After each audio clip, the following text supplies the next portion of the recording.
Has sido parte de un experimento social y muy probablemente ni siquiera te has dado cuenta. Qué desagradable.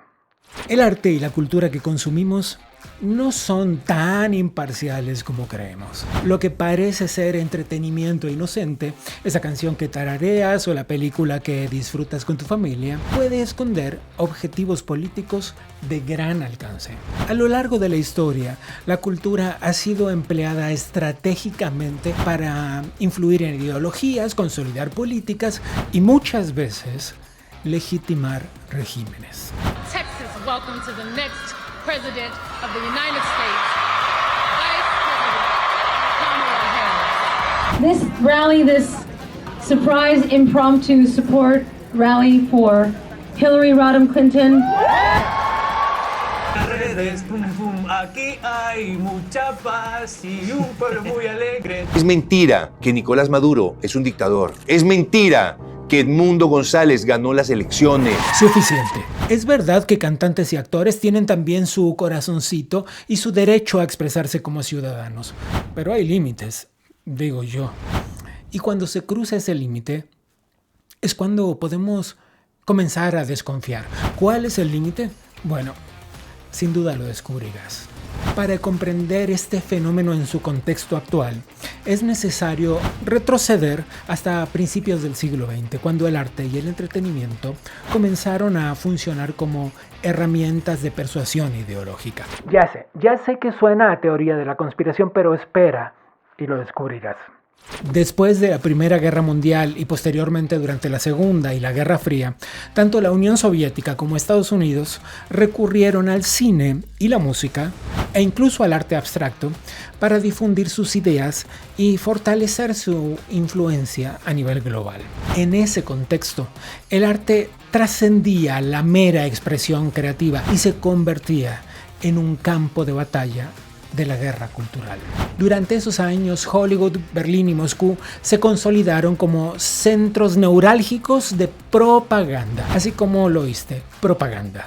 En Hollywood el cine adoptó tramas heroicas y argumentos de espías para promover el capitalismo como defensor de la libertad, mientras que el bloque soviético, bajo la influencia de figuras como Billy Meisenberg o Sergei Einstein, el realismo socialista glorificaba el proletariado. Proyectaban una utopía comunista que, sabemos, nunca se materializó. En la Alemania nazi, el cine también jugó un papel crucial en la propaganda del régimen. Leni Riefenstahl, una destacada directora, contribuyó a promover los valores del nacionalismo y a reforzar la imagen de un enemigo común para unir a la población bajo el liderazgo de nada más y nada menos que Hitler. Este uso político de la cultura no es cosa del pasado. En América Latina, el cine y la música continúan recibiendo financiamiento estatal, aunque no siempre para narrar historias neutrales. En muchos casos, estos subsidios promueven narrativas alineadas con los gobiernos de turno. Un ejemplo emblemático es el Instituto Cubano de Arte e Industrias Cinematográficos, el ICAIC. Desde su fundación, con la contribución de directores como Tomás Gutiérrez Alea y Humberto Solás, ha funcionado como una extensión propagandística del régimen cubano. Asimismo, pasó con la Nueva Trova, con sus figuras como Silvio Rodríguez y Pablo Milanés, apoyando la ideología revolucionaria en sus letras y en sus mensajes. De tu querida presencia, comandante Che Guevara. ¿De verdad, don Silvio? ¿Usted no sabía nada de los fusilamientos en la cabaña? ¿Tampoco sabía nada de la SUMAP, esos pequeños y no tan pequeños campos de concentración a la castrista? De manera similar, en Venezuela el chavismo aprovechó la cultura para construir narrativas de héroes y villanos. Defensores de la revolución son presentados como héroes, mientras que los opositores aparecen como los antagonistas, por decirlo menos. En Argentina, el Instituto Nacional de Cine y Artes Visuales ha financiado producciones que exaltan figuras políticas afines al gobierno y evitan abordar temas críticos para la sociedad. Gracias a toda la plaza, gracias Alberto, gracias Cristina. La alegría está volviendo y vuelven las políticas públicas. sindical. Compañero de piquete, cuando quiera, salupete, compañera, piquetera, cuando quieras hay tijera. Incluso en España, ciertos proyectos culturales parecen priorizar la alineación con la agenda gubernamental sobre la calidad artística. En todos estos casos, la cultura actúa como un canal de propaganda, un vehículo para legitimar el poder y moldear la percepción pública. La cultura es una herramienta de gran poder. No solo entretiene, sino que también educa, a veces, e induce a la reflexión, a veces, y en algunos casos manipula. Esta arma suave tiene la capacidad de influir en la conciencia colectiva de una forma sutil y muy eficaz. Por eso, uno debe hacerse la siguiente pregunta: ¿quién controla la cultura? ¿Y con qué propósito? Hay artistas que por alzar su voz se convirtieron en amenazas para los gobiernos. Y también hay artistas que hallaron en el poder un aliado para impulsar sus carreras. Entonces, ¿vivimos en una cultura realmente libre o en una cultura al servicio del poder?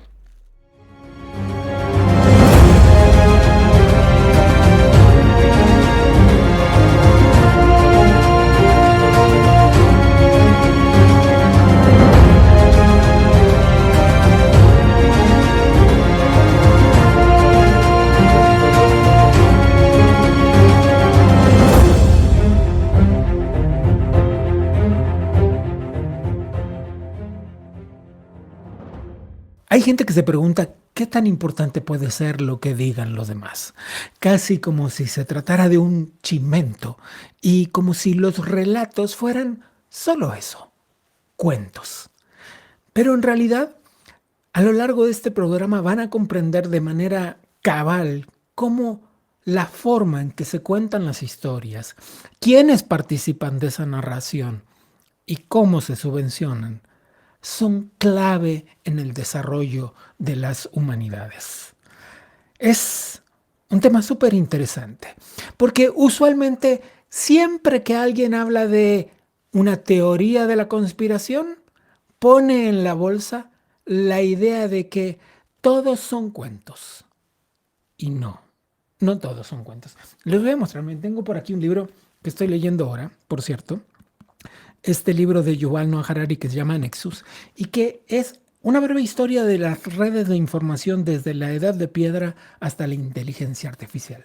¿Por qué les cuento esto? Porque todo es un relato y la forma en la que se sostienen a lo largo del tiempo esas narraciones contribuyen radicalmente a la conformación de grupos sociales, de gobiernos, de religiones. Entonces, sí, la cultura es parte crucial de esto. Y los cantantes y los actores y los artistas plásticos que se alinean a una u otra historia política forman parte también muy importante de esta construcción. Vamos a hablar con especialistas en el tema, pero antes que nada, quiero hablar con alguien que tiene la capacidad de mover la aguja en este relato. Imagínense a alguien que tiene 1,5 millones de seguidores en Instagram, 3 millones de seguidores en Facebook, unos canales de YouTube con muchísima participación del público. Díganme si esa persona no podría, si quisiera, mover de manera importante la comunicación, por ejemplo, en una campaña política. Déjenme presentarles a mi amigo, el actor Juan Solar. Juan, ¿cómo estás? Muy bien, Gaby. Muy bien, muchas gracias. Gusto saludarte. Te sigue 1,5 millones de personas solamente en Instagram. Es una ciudad entera. Qué lindo número. Y me pregunto, Sí. ¿qué grado de responsabilidad esconde eso? Es decir, cuando alguien con semejante grado de popularidad expresa sus opiniones políticas, tiene una responsabilidad enorme, ¿no? Cuando abre la boca. Qué buena pregunta, caray. Fíjate que sí, yo creo que toda persona que tiene una voz o tiene llegada, tiene un compromiso, uno, porque tienes la capacidad de llegar a toda esa cantidad de gente, y tiene una responsabilidad enorme, enorme, responsabilidad que Claro. tienes enorme, porque este, eh, no puedes andar comunicando, bueno, lo que quieras comunicar, si no vas cargado de esa responsabilidad, de ese compromiso y de honestidad, básicamente. Entonces, si lo quieres mezclar por el lado de la política, la parte de la política, si usas ese caudal de gente que tienes para desacreditar, creo que sería un error enorme, y Pero además otra se cosa, iría de la ética. supongo también que independientemente del punto de vista ético, digo, Ujú. hay un tema ahí, nos vamos a meter en camisa de once varas, pero claro, a ver, vivimos en una época de la cultura de la cancelación, ¿no? De repente Sí. a alguien no le cayó bien lo que dijiste, Ujú. y eso ya te va todo el mundo en contra. Supongo que Sí. además debe haber un momento en el que mides muy bien en el que dices, incluso por un tema personal, ¿no? Eh, sí, pero también fíjate que hoy por hoy las redes sociales se volvieron canales personales. Entonces, eh, ¿cuánto te afecta? ¿Cuánto te afecta que te cancelen? Sí, A mí en lo personal, dentro de mi canal, dentro de lo que es, bueno, Instagram en este caso, o Facebook, que tengo mucho más, en Facebook tengo más de 3 millones, este, fíjate que tú estableces tus límites, hasta dónde claro, soportas que te cancele o no. Es claro, diferente si estás en un canal que le pertenece a otra persona, un canal abierto, por ejemplo, a una claro. televisora. O un canal de Este, televisión, exacto. exacto. Entonces, aquí depende de cada quien. Estamos hablando de la cultura como herramienta política, ¿no? Y cuando Sí, eso bueno. pasa, hay un Ujú, financiamiento público, concretamente, ¿no? Y claro. eso es un arma de doble filo a la hora de la creación artística. Y también supongo que de la elección de los proyectos. ¿Cómo manejas esto? Nunca fui financiado por el gobierno, jamás. Tengo 30 En ningún gobierno, y... ni en Argentina, ni en No, ni en México, ni Argentina, en 34 años siempre me... De hecho, estoy ahora produciendo una obra, voy con mi riesgo, me con asocié tu con, dinero, con, claro. con mi Ujú. dinero, se perdió, se ganó, pero bueno, sigo haciendo lo que a mí me gusta, ¿no? Tomas el riesgo para hacerlo. ¿Por qué lo estoy haciendo yo? Porque, bueno, yo produje varias obras y esta no va a ser la excepción. Y hacía rato que no invertí en teatro porque perdí mucho dinero en teatro, mucho. Pero me gustó el reto. Entonces, eh, eh, Para quienes están en México, te pueden ver cada fin de semana, por cierto. exacto, sí, en Buenos Muchachos con Héctor Suárez Gómez. Ok. Pero esto conlleva una libertad que el subsidio no te otorga, más cuando el subsidio está hecho por ciertos gobiernos. En Argentina había mucho subsidio para obras el Inca, El para Instituto pronto. Nacional de Cine, ¿no? Y Exactamente, artes cine visuales. y artes visuales, exactamente. Ellos, ellos usaron esto como una herramienta ideológica, como una herramienta de una batalla cultural, porque si alguien hace la batalla cultural en el mundo es la gente de izquierda, definitivamente, donde van convenciendo persona por persona de que gratis es mejor. Entonces, no creo que la cultura deba ser usada de esa forma, la verdad.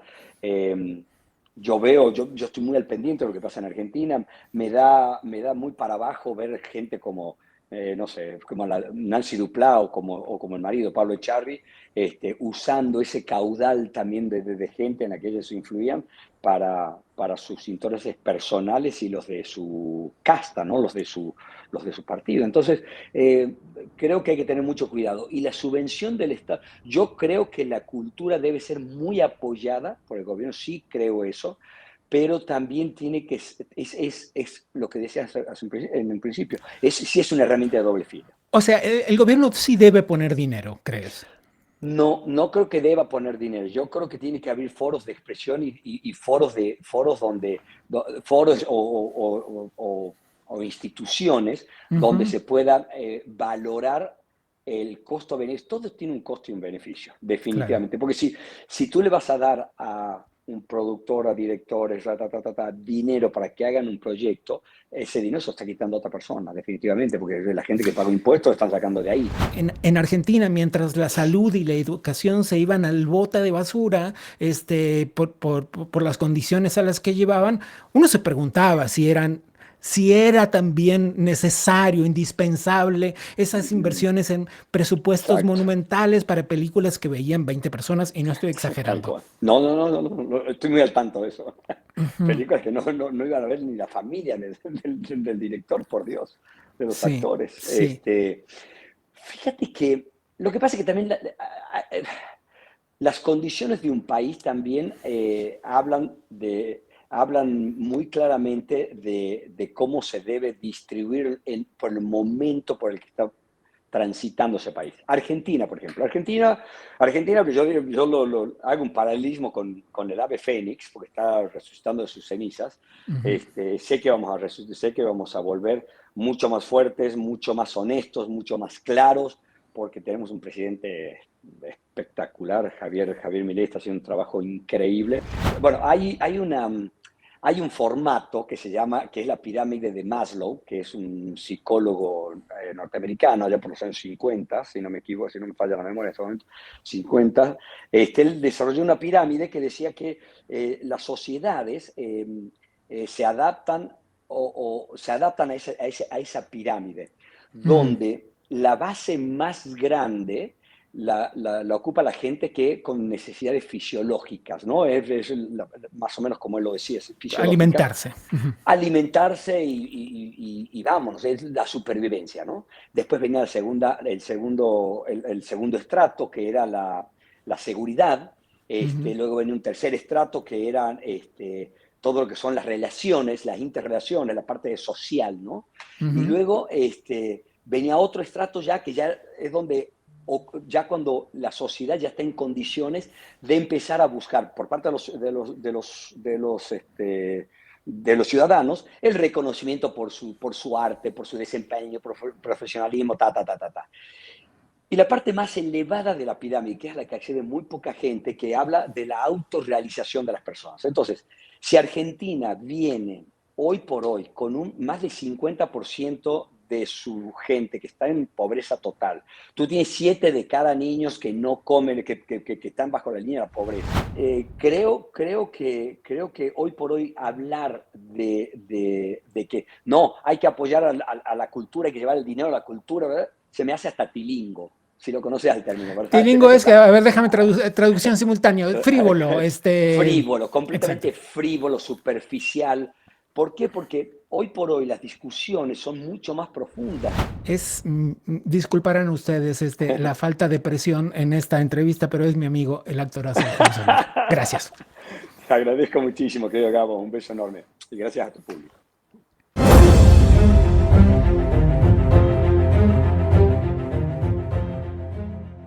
Hay personas que han detectado claramente esto de lo que venimos hablando desde que comenzó el episodio.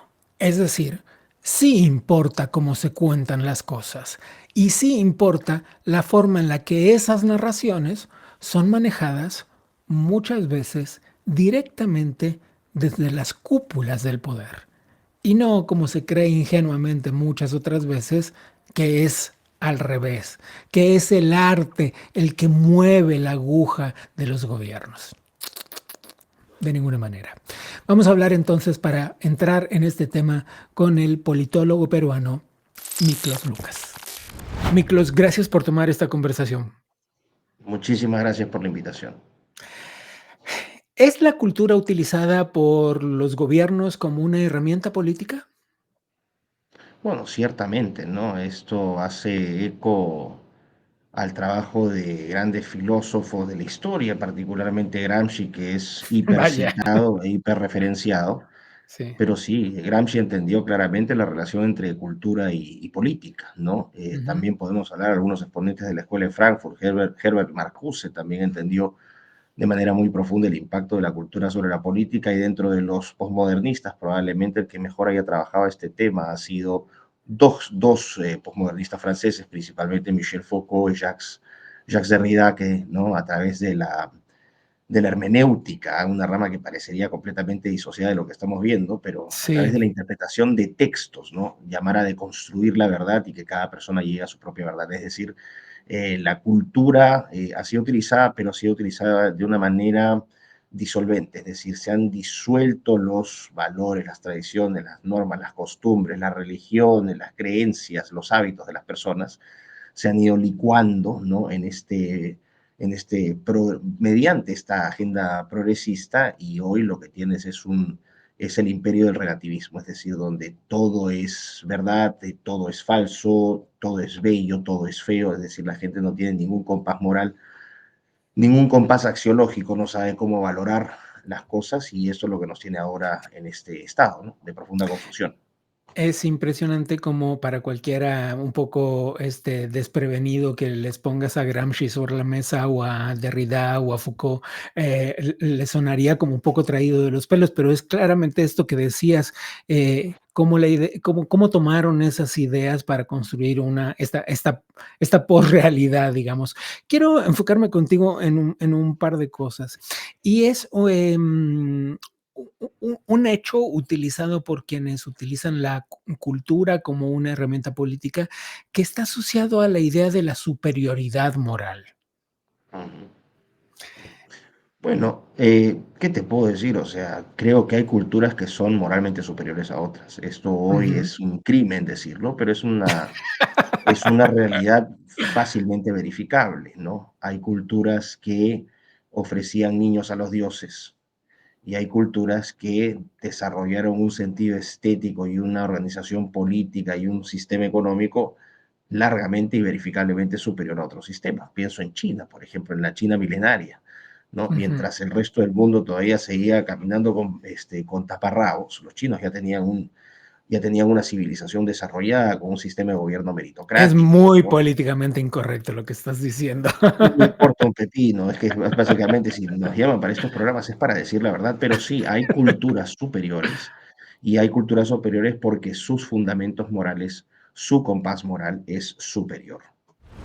Y hay algunos un poco más cotidianos que tienen que ver con cantantes, actores, pintores y cineastas. Algunas veces hemos visto casos extremos como lo ha hecho de manera inocultable Cuba con sus trovadores, por ejemplo, pero también hay versiones un poco más contemporáneas de eso, no sé, en Argentina, en México, en Perú, en Bolivia. ¿Cómo ves esta forma de la utilización de la cultura como herramienta política? Bueno, es el alquiler de artistas, el alquiler de figuras deportivas, ¿no? A las causas del progresismo, que es esta agenda disolvente del ser humano, esta agenda supranacionalista, esta agenda representada por la bandera de las minorías sexuales. Eso es una guerra cultural. Entonces, por ejemplo, cuando tienes a Bad Bunny, que es un atentado ¿no? A la estética y a lo acústico, entonces te das cuenta que obviamente Occidente está de cabeza, ¿no? Te pasaste de un Plácido Domingo a un Bad Bunny. Y mira, yo te puedo decir incluso a título personal, a mí me gusta el reggaetón de la vieja escuela, pero lo que escuchas ahora es un mamarracho. O sea, bueno, vamos a decir que el reggaetón antiguo tampoco pues era una expresión musical sofisticada, pero por lo menos tenía otro ambiente, era Sí, sí, otro, las ¿no? letras no las escribía Cervantes. Exactamente, ¿no? Pero ahora tienes a Anuel, por ejemplo, ¿no? Cuyo gran característica es hacer brr, o sea, mátate. Eso es lo que es la cultura hoy, la sobresimplificación, la mediocrización, es la celebración de la mediocridad. Y toda esta gente tiene acceso a grandes masas porque es ampliamente difundida, altamente, ¿no? Ampliamente promocionada, y esto llega sobre todo a los más jovencitos, ¿no? Adolescentes y jóvenes que si antes aspiraban a ser astronautas, hoy aspiran a ser reggaetoneros, y las chicas aspiran a ser estrellas de OnlyFans. Eso es un ejemplo concreto de cómo la cultura ha sido un elemento políticamente mal utilizado para fragmentar y disolver a las sociedades occidentales. Te robo una última pregunta porque se nos va tremendamente el tiempo. Te he oído decir en un par de ocasiones, hablando un poco de esto y un poco de la batalla cultural en general, que estamos frente a la posibilidad de vivir en una tiranía sin precedentes de manera global. Mm. Bueno, es cierto, esto no es una, siempre se tiende a calificar de teoría de conspiración a quien se atreve a hacer estas ni siquiera predicciones, sino proyecciones. Pero ya lo ven materializado en el caso de China. China es un país que vive bajo un sistema de vigilancia total, ¿no? El Ujú. Partido Comunista Chino ha llegado a tener un control cuasi absoluto, casi total de su población y de su territorio a través de la tecnología. Esto no es ciencia ficción, esto ya existe, ¿no? Pueden ver el sistema de crédito económico y social que está implementado en ese país. Y es lo que se está, ¿no? Hacia eso está guiándose Occidente. ¿Qué es lo que está pasando? Hay una crisis, desde mi perspectiva, manufacturada, ¿no? Apelando también al libro de Noam Chomsky, ¿no? Manufactured Consent, donde las élites políticas, económicas, te crean el problema, ¿no? En este caso, te está creando el problema de la inmigración, la inseguridad, no solamente en los Estados Unidos y en Canadá, sino también en Sudamérica a través, por ejemplo, de la inmigración venezolana, en Europa a través de la inmigración musulmana. Entonces, lo que está generando es inestabilidad política, inestabilidad económica y mucha inseguridad y violencia. Entonces, el problema demanda una solución que va a ser la instalación de cámaras, de reconocimiento facial, sistemas de chequeo a través de códigos QR y una infraestructura tecnológica muy a la China que en nombre de nuestra seguridad puede terminar quitándonos la libertad. Así que esto me preocupa profundamente. Y solo para terminar, la acotación de que no es futurología, eso sucede ya hoy en China. Así es. Miklos, muchísimas gracias por la conversación.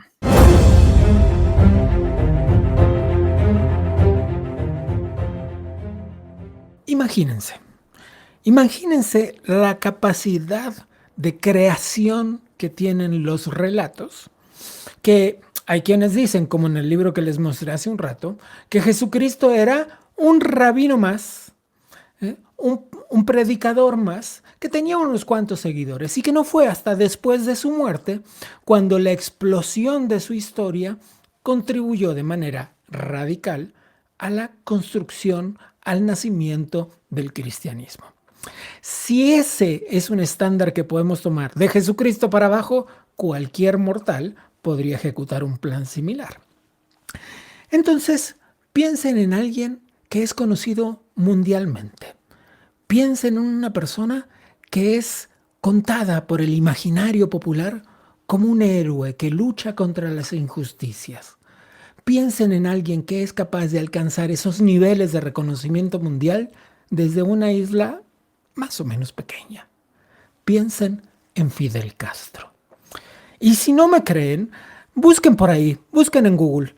¿Quién es Herbert Matthews? Alguien que desde el New York Times contribuyó de una manera impresionante a la creación de la figura pública, del mito popular de Fidel Castro. Y de ahí para acá, desde 1959 en la Revolución Cubana para acá, de todo ha pasado, pero poco ha logrado mellar en el imaginario popular la figura de ese hombre. Claro que las cosas cambian, llevan su tiempo, pero cambian. Y hay salidos de Cuba, paridos por esa isla oprimida todavía por una dictadura, un grupo enorme de artistas y periodistas que cuentan las cosas de una forma distinta. Y una de esas personas es el documentalista Eliezer Jiménez.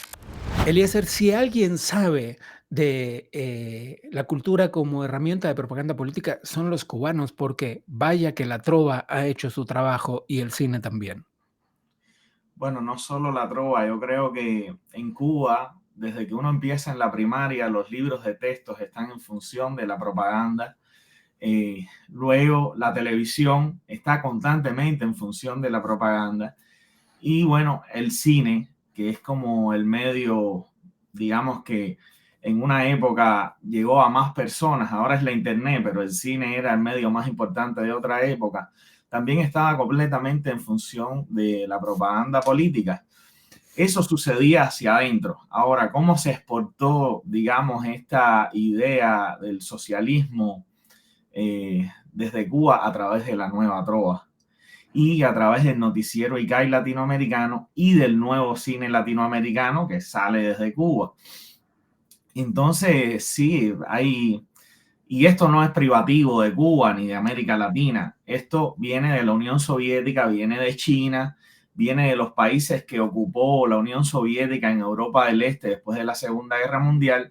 Es decir, hay una larga experiencia de cómo un modelo propagandístico a seguir, digamos, ¿no? Que funciona como una, digamos, como McDonald's. A mí siempre me gusta compararlo con McDonald's. Está en todas partes y tú sabes que es McDonald's. Así mismo funciona con el socialismo. Si tú tuvieras que describir el ABC de la propaganda política a través de la cultura, ¿qué dirías? ¿Cuáles son los pasos clave que sigue todo sistema de propaganda a través de los artistas, de los cantantes, de los actores? Mira, hay una cosa, digamos, para hablar de este tema que es muy importante, la utopía. La utopía y la justicia social. Son dos, digamos, dos claves importantes para entender por qué sucede esto. Digamos, los socialistas se hacen abanderados de la utopía y de la justicia social. Se quieren hacer los únicos abanderados. Entonces, muchos artistas, incluso con buenas intenciones, ceden a eso por la razón de que están trabajando por la utopía y la justicia social. Sin embargo, ya cuando se dan cuenta que han caído en esa telaraña del socialismo y de la cultura en función de la propaganda, es demasiado tarde y muchos prefieren callar. Hay que ser muy valiente para, después que tú das un paso, digamos, con Maduro o con Castro, que son, o Chávez, que son, digamos, los dictadores más notables de nuestra región, que han utilizado el socialismo como sistema. Y Ortega, no se te olvide. Ortega, sí, no podemos dejar a Orteguita fuera. Hay que ser muy valiente para luego dar un paso atrás y decir, mira, yo me equivoqué y me relacioné con estas personas que al mismo tiempo que promueven esta cultura de la utopía y la justicia social, reprimen, fusilan, encarcelan a sus opositores. Eso es exactamente así. Déjame tomar un par de temas súper rápido antes de que se nos vaya el tiempo, cosa que está sucediendo en este preciso instante, pero quiero hablar de dos asuntos. Tú eres cineasta y he visto en alguna entrevista que hablabas cómo, por ejemplo, para hacer la película Veritas sobre Bahía de Cochinos, fue un proceso de recolección de dinero, de donantes que fueron participando y poniendo peso tras peso, dólar tras dólar para que esto fuera posible.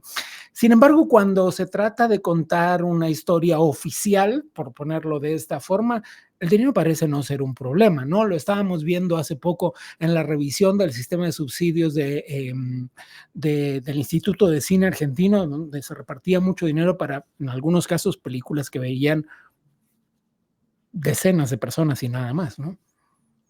Mira, mi experiencia en ese sentido es que para contar una narrativa alternativa al socialismo no va a haber dinero. No va a haber dinero del imperialismo yanqui, no va a haber dinero de la CIA ni del Departamento de Estado, no va a haber dinero de nadie. Es una cosa súper interesante esto que tú dices, porque desde el relato del socialismo extremo siempre hay un imperialismo financiando la contrarrevolución, digamos, ¿no? Eso no va a suceder, eso es parte de la falacia del socialismo, de buscar un enemigo y un gran antagonista, como es el caso de los Estados Unidos, para sustentar su metáfora. Pero eso no sucede. Sin embargo, aquí mismo dentro de Estados Unidos, donde yo vivo, se han hecho biografías de Fidel Castro para Hollywood. Te pongo un ejemplo, la trilogía, los dos documentales, no llegó a ser el tercero, pero hizo dos documentales. Este cineasta tan importante americano, ay, no recuerdo su nombre ahora, Dios mío. Yo tampoco, pero sé de quién hablas. Hizo Looking for Fidel y Comandante y Looking for Fidel. Él es un cineasta muy importante que ha ganado el Oscar por películas como Pelotón, digamos. Sí. Platoon. Entonces, para eso sí aparece dinero. Pero, digamos, y es histórico, tú sabes, las narrativas a contracorriente que intentan desmentir una gran falacia y una gran metáfora como es el socialismo. Oliver Stone. Oliver Stone. Oliver Stone es todo lo que hace es contra el capitalismo. Él odia mucho a los Estados Unidos, sin embargo, se beneficia de todos los sistemas económicos de Estados Unidos. Y Michael Moore, por ejemplo, esos dos grandes cineastas americanos odian a los Estados Unidos, odian el sistema capitalista, sin embargo, son millonarios y se benefician de todos los sistemas para hacer su obra.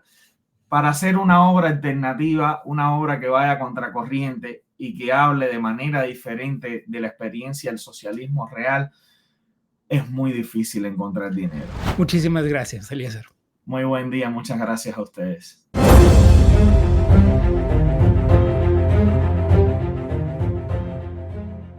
Solo para que sepan que la fruta no cae muy lejos de la mata, hay un fenómeno parecido al de Cuba. Igualmente deleznable, igualmente tremendo, igualmente mesiánico. Y es el fenómeno de Venezuela, del chavismo y del truculento Nicolás Maduro.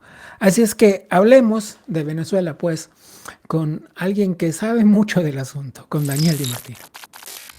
Daniel, gracias por tomar esta conversación. Hemos recorrido un poco para ver qué es lo que está pasando en distintas partes del continente, pero ¿qué pasa en Venezuela? Mira, lo que está pasando ahorita en Venezuela es que pues llevamos 25 años de un régimen autoritario socialista que destruyó lo que era el país más rico de Latinoamérica y lo convirtió en el más pobre. Y ahora es la crisis de refugiados más grande del planeta. Casi 9 millones de personas que se han ido de nuestro país. Hemos visto cómo claramente hay actores y cantantes que contribuyen a sostener a este régimen en el poder. ¿Crees que esto es otra vez un ejercicio solo de buena voluntad y porque creen en este sistema? ¿O hay un sistema o hay una estructura en la que el gobierno coopta a estos artistas subvencionando sus trabajos y por eso contribuyen al discurso? Bueno, dos cosas. Número uno, culturalmente Venezuela se ha movido muchísimo más hacia la libertad y hacia a la derecha, podríamos decir, en los últimos 25 años, justamente por haber vivido en estas condiciones de régimen socialista que antes no estaban.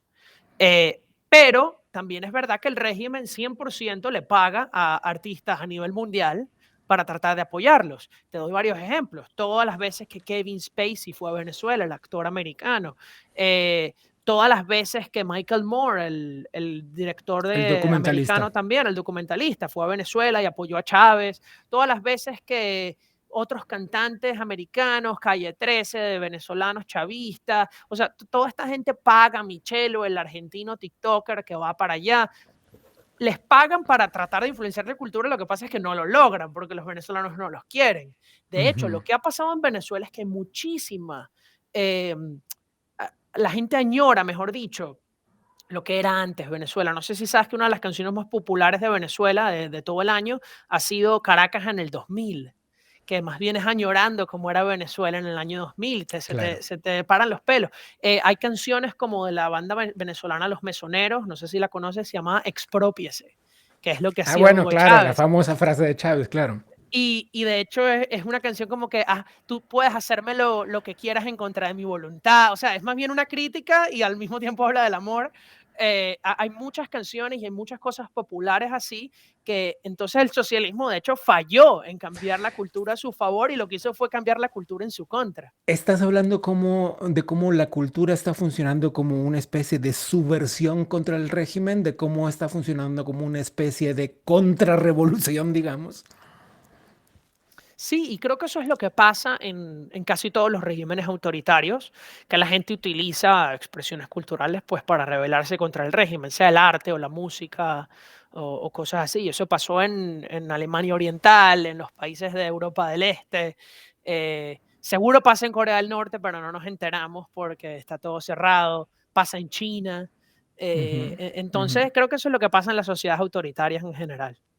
¿Y ves que funciona como una verdadera válvula de escape que llegará en algún momento a cobrar la fuerza suficiente para que trascienda este círculo cultural y se convierta en una fuerza popular? Ojalá, no lo creo, pero ojalá. Yo pienso que Venezuela no se libera con canciones, se libera con armas. Eh, y entonces creo que hay mucha gente que cree que de esa forma se hace y me parece genial que se hagan estas expresiones culturales, a mí me gustan, pero eso no es lo que va a liberar a Venezuela, desafortunadamente. El régimen no tiene a la gente, lo que pasa es que, mira, es muy difícil salir de un régimen autoritario y ellos están Sin duda. dispuestos a matar y el resto de los venezolanos no lo están. Daniel, gracias por la conversación.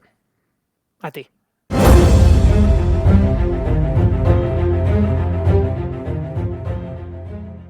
Pero si creen que todo esto es un fenómeno de países bananeros, vamos a ponerlos grotescamente, digamos, están equivocados.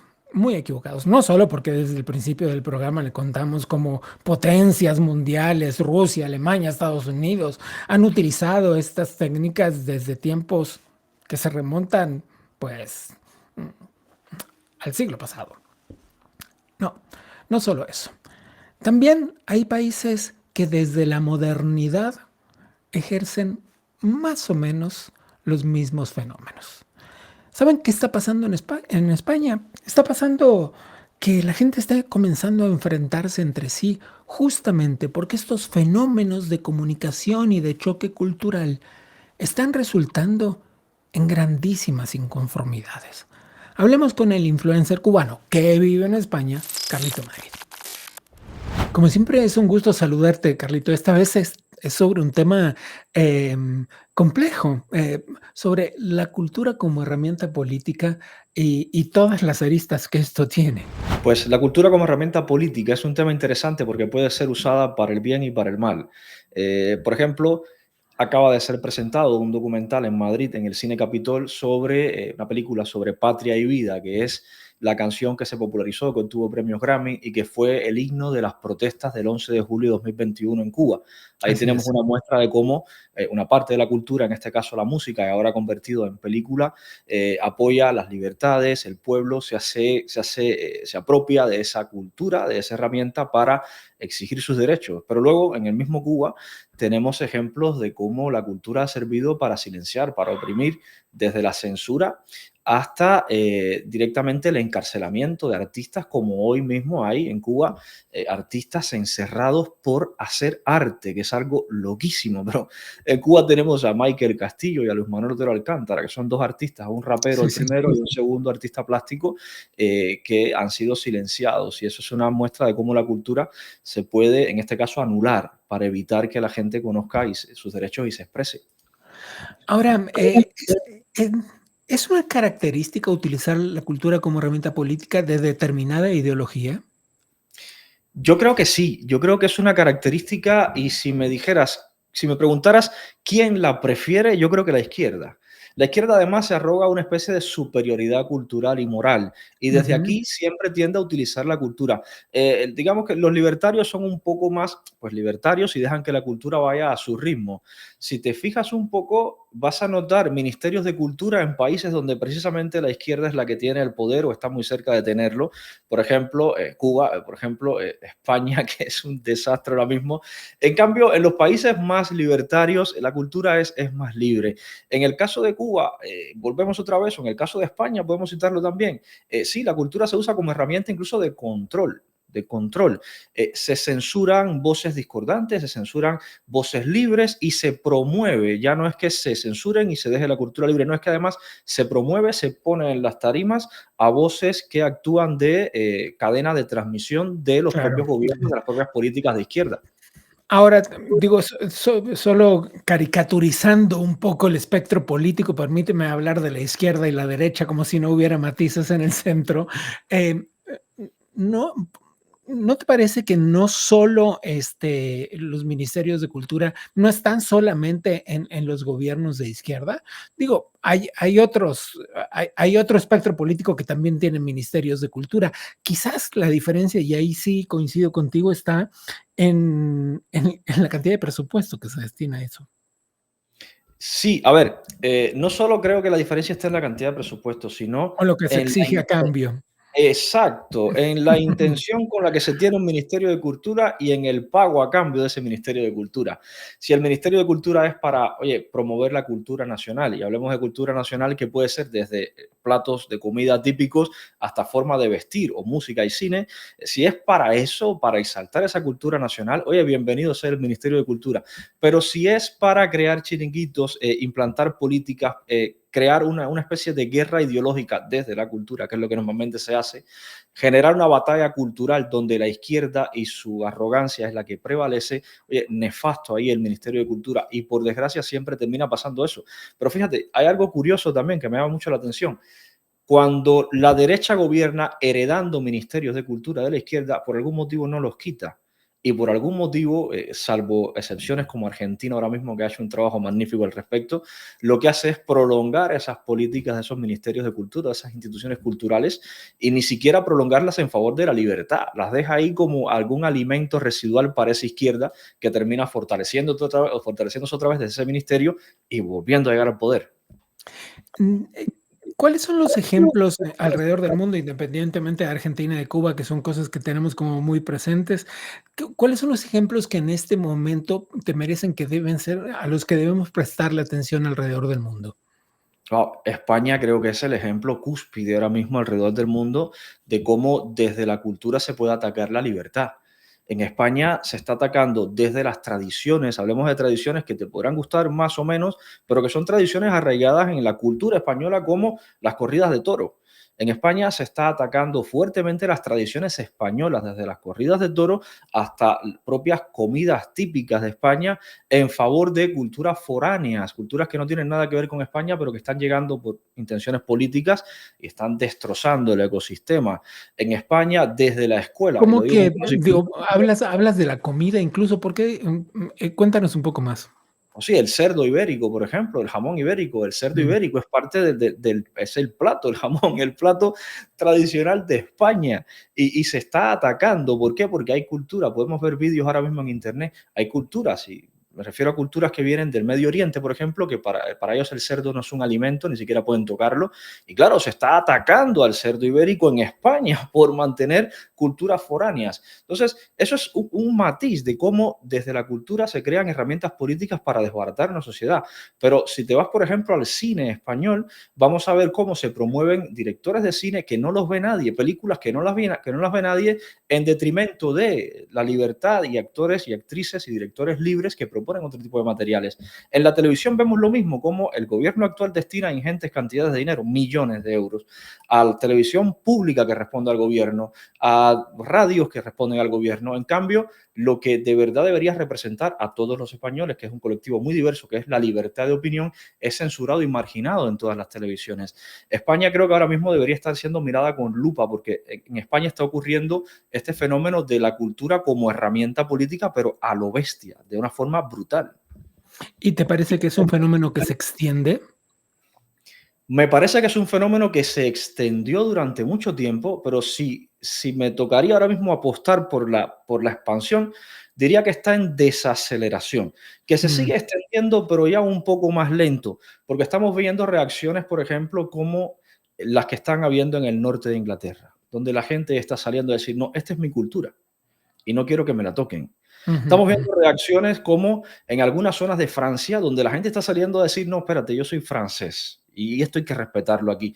Y en España está ocurriendo lo mismo también, y en otras zonas de Europa. El fenómeno no es que se haya detenido, ni es que esté retrocediendo. El fenómeno sigue creciendo, pero ya estamos viendo matices de gente. Las elecciones de Austria es un ejemplo de esto, claro, de gente que está saliendo a decir, espérate, que yo soy austríaco, esta es mi cultura, esta es mi forma de vida y hay que respetarla. Y eso me parece un golpe sobre la mesa buenísimo, porque al final, ¿qué seríamos como países si no tuviéramos nuestra cultura?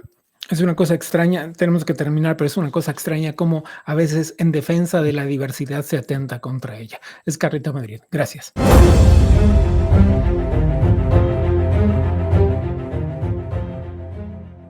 Nunca más en tu vida vuelvas a decir que no importa la forma en la que se cuentan las historias. Porque si lo que se nombra existe, si ese principio es aplicado al resto del entendimiento del mundo entero, vas a comprender cómo muchas veces no solo no debes menospreciar si tal periodista o tal medio de comunicación cuenta las cosas de una forma, que si tal actor o si tal cantante se alinea con determinado candidato, sino también vas a adjudicarle un peso especial a tus propias palabras. Vamos a dejar el tema por hoy hasta aquí y vamos a dar una vuelta para ver qué está pasando puertas adentro del Adam Smith Center for Economic Freedom.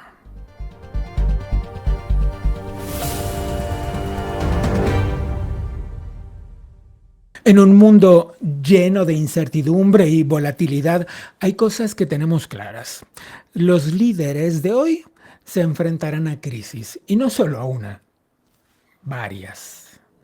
Ya sea en el sector privado o en el sector público, los líderes están expuestos a situaciones que desafían su posición, que amenazan su efectividad y sobre todo, cuidado con esto, que ponen en riesgo la confianza que el público deposita en ellos. Por eso el Adam Smith Center for Economic Freedom ha diseñado un curso ejecutivo que cuenta no solo con expertos en el estudio de las crisis, sino también con protagonistas que han vivido y gestionado situaciones de alta complejidad. Este curso intensivo es una oportunidad para aprender de quienes han estado en la primera línea de batalla. Será entre el 19 y el 21 de noviembre de 2024, claro, en la ciudad de Buenos Aires, en Argentina. Si tú quieres saber más y estás interesado en esto, no dudes en escribir al correo electrónico que ves en pantalla en este momento, porque será, en serio, una oportunidad de oro.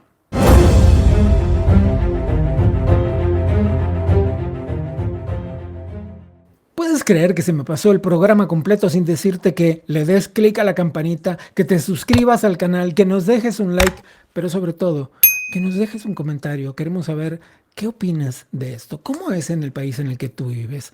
¿Te sentiste alguna vez manipulado por la ola cultural? Bueno, estamos listos para despedirnos por el día de hoy. A nombre del Adam Smith Center for Economic Freedom, les doy las gracias por habernos acompañado. Soy Gabriel Bauducco y nos vemos la próxima.